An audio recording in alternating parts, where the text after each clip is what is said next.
Hello, welcome to the Helpful Channel.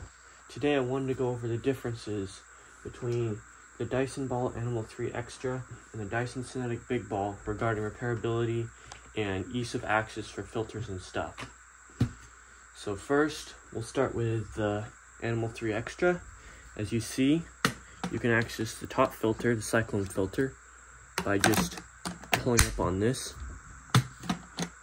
and pulling it out, washing this, and then letting it dry. Secondly, filter on the base, you can easily get to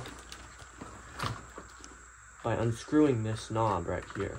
And then you can just twist this filter and pull it off. And then wash this filter out and then let it dry.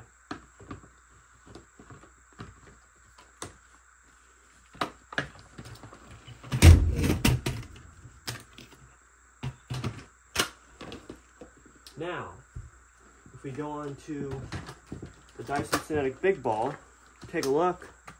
Well, where's the filter axis?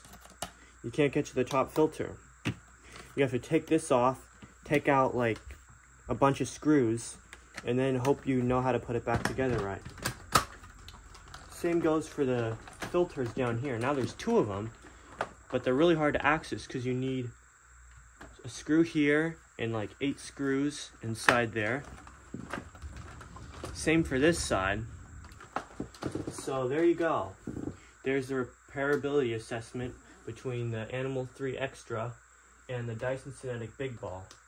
It's good to see that Dyson